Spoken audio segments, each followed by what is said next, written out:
Olá, vamos fazer dois exemplos para a equação de Bernoulli. Vamos criar então esse recipiente cheio até o topo e na base teremos um furo por onde escoa a parte do fluido contido nesse recipiente.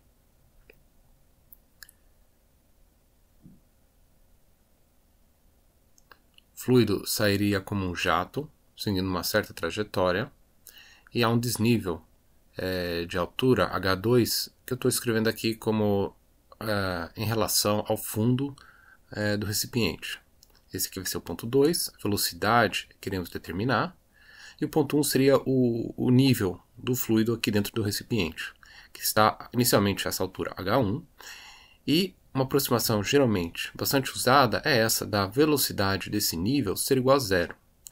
Por que essa velocidade é uma aproximação razoável? Porque a gente pode imaginar que esse recipiente tem uma área tão larga, que à medida que há essa vazão pela boca no ponto 2, a quantidade de fluido é tão pequena que essa velocidade com qual o nível desce no ponto 1 seja desprezível. Tá? Então isso aqui vocês vão encontrar em muitos problemas. Então vamos escrever a equação de Bernoulli. Então temos que a pressão, o termo cinético e o termo potencial, tanto do lado 1 quanto do lado 2. Então a pressão é a pressão atmosférica. Ela está presente tanto na superfície aqui do fluido, no nível 1, quanto no nível 2. Então P0 e P0. O termo cinético, aqui no ponto 1, é nulo.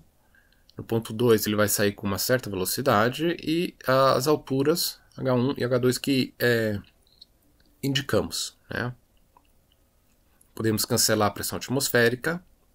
Teremos então que o termo cinético aqui na saída vai ser igual a essa diferença da energia potencial do fluido, onde podemos cancelar a densidade. Então fica em termos dessa diferença de altura, que nada mais é que a altura desse nível até a saída do nosso fluido, H aqui. Resolvendo, vamos ter então que a velocidade no ponto 2 é nada mais que a raiz de 2GH. Isso aqui é bem parecido com os casos que vocês viram em cinemática, né? Quando vocês trabalhavam um objeto que foi lançado numa velocidade nula, do repouso, e deixa cair uma certa altura H, que nem essa quantidade de fluido que caiu uma certa altura H. Porém, a diferença para esse fluido, que é importante notar, é que esse fluido ele não está, ele está sendo empurrado, na verdade, ele está sendo empurrado para fora com uma certa pressão que é dado por essa coluna de líquido que temos aqui, tá? Então essa aí eu acho que é uma das principais diferenças e a analogia com a parte da cinemática.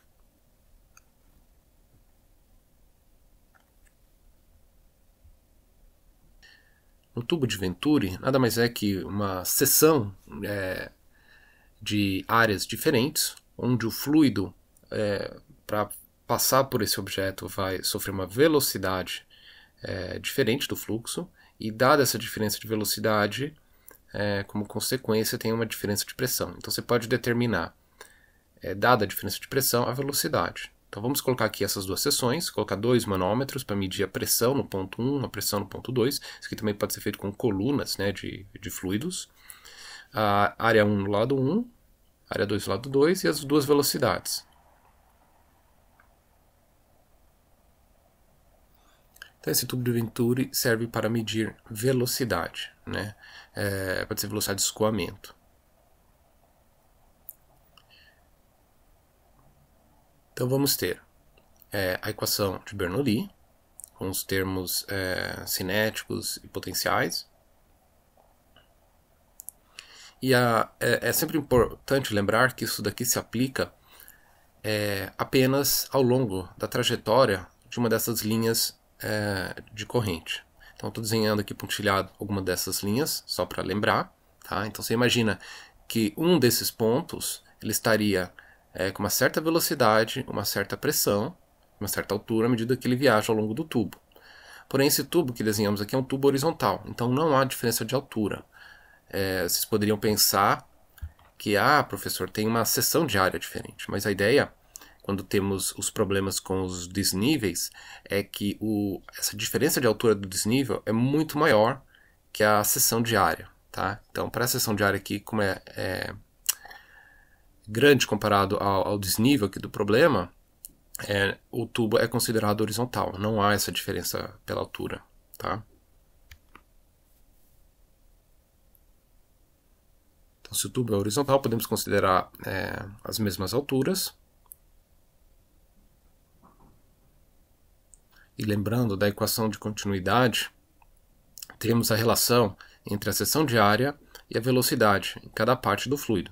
Então, para a parte 1 e parte 2 teremos isso, portanto, podemos escrever a velocidade 1 em termos da velocidade 2, né, que vai ser proporcional a essa razão entre as seções de áreas.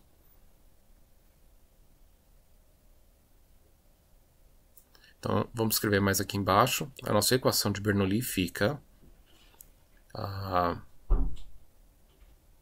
Estou escrevendo aqui embaixo. A nossa equação de Bernoulli fica pressão no ponto 1, mais o termo cinético. Vamos escrever ele em termos da velocidade 2. Opa, que é 2. ρGHA mais o termo do lado 2. Podemos cancelar a altura, como dissemos, que o tubo está horizontal, então são de mesma altura. Vamos colocar o termo de pressão para o lado esquerdo. Então, do lado direito, vamos ter o termo de velocidade do ponto 2 em evidência. E isolando aqui a velocidade no ponto 2, vamos ter duas vezes a diferença da pressão dividido pela densidade do fluido, 1 menos a razão das seções de áreas ao quadrado. Aí a gente tira a raiz disso tudo. Então, esses são os dois problemas de aplicações da equação de Bernoulli.